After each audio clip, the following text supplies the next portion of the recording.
kalau kita ngunjungin tempat-tempat kayaknya kurang menarik ya kalau kita nggak tahu sejarah tentang tempatnya ya. Telaga Rengganis. Dari mana sih asalnya Telaga Rengganis itu sebenarnya?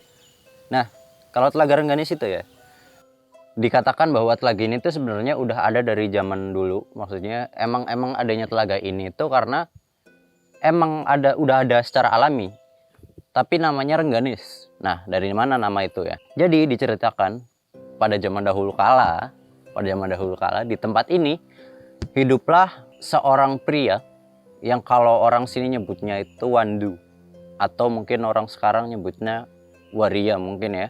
Seorang laki-laki yang berpenampilan dan bertingkah laku layaknya seorang perempuan. Cuman kalau Dewi Rengganis ini ya, laki-laki ini diketahui sebagai Dewi Rengganis. Nah, Dewi Rengganis ini berperilaku berpenampilan selayaknya seorang perempuan, tapi perfect banget katanya. Dia udah benar-benar kayak seorang perempuan banget. Dikatakan Dewi Rengganis ini adalah putra dari Kiai Bamijahan. Kalau nggak salah Kiai Bamijahan ya. Nah, suatu hari Kiai Bamijahan ini atau ayah dari Dewi Rengganis itu jatuh sakit. Nah, mitosnya katanya kalau orang sini sakit dulu ya, kalau orang sini sakit itu dianjurkan untuk dibawa ke Candi Kaligua. Nah, mitosnya kalau orang sakit terus dibawa menginap di sana, mereka akan sembuh. Mitosnya seperti itu. Nah, diceritakan penyakit ayahnya dari Dewi Rengganis ini belum kunjung sembuh. Akhirnya ayahnya ini menyuruh Dewi Rengganis untuk pergi ke Leretan untuk menemui seorang pria ya. Diketahui pria ini namanya adalah Raden Sumantri. Nah, kenapa Dewi Rengganis disuruh ke sana oleh ayahnya? Agar meminta tolong ke Raden Sumantri untuk mengobati penyakit ayahnya, karena Raden Sumantri ini katanya terkenal bisa mengobati penyakit ya gitu ya. Akhirnya berangkatlah Dewi Rengganis ke tempat Raden Sumantri, dan di tempat Raden Sumantri Dewi Rengganis meminta tolong kepada Raden Sumantri untuk mengobati ayahnya.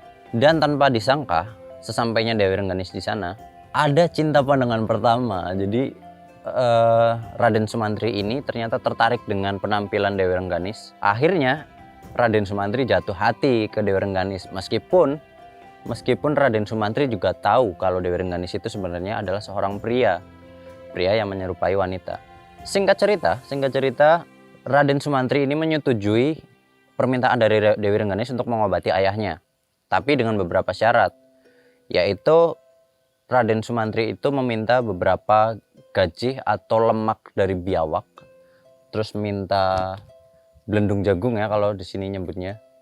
Terus ada beberapa permintaan yang lain dengan jumlah yang banyak. Akhirnya Dewi Rengganis menyetujui itu dan Raden Sumantri berangkat ke tempat ayahnya.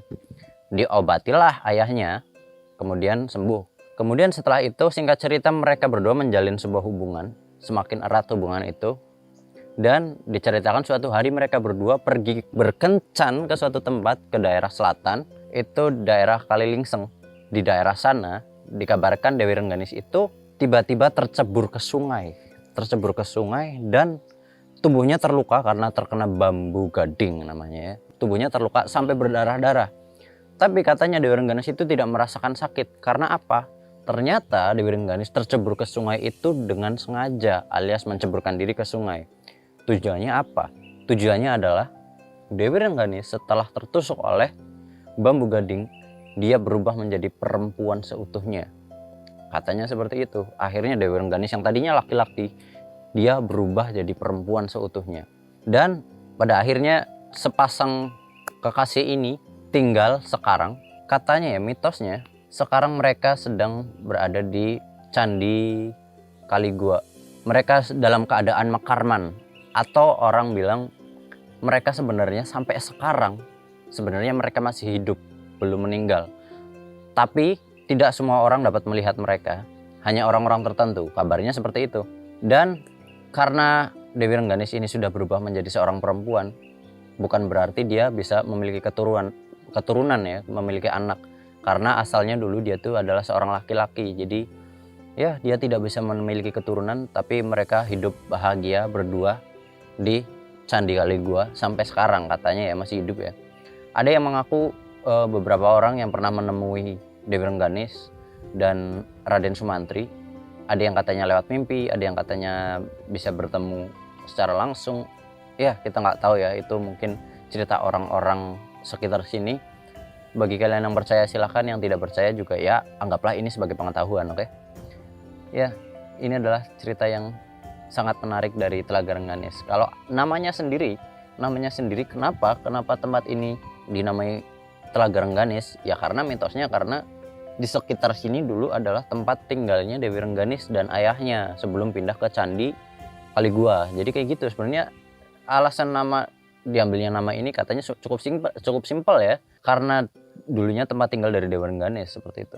Ya, dan juga diceritakan di sekitar sini juga ada pemakaman ya, yang katanya pemakaman dari pemimpin Kabupaten Pemalang dulu yang pertama mungkin ya, atau disebutnya apa ya, apa dan sebutnya ya itulah pokoknya katanya pemimpin Pemalang pertama itu katanya ya mitosnya dimakamin di sekitar sini.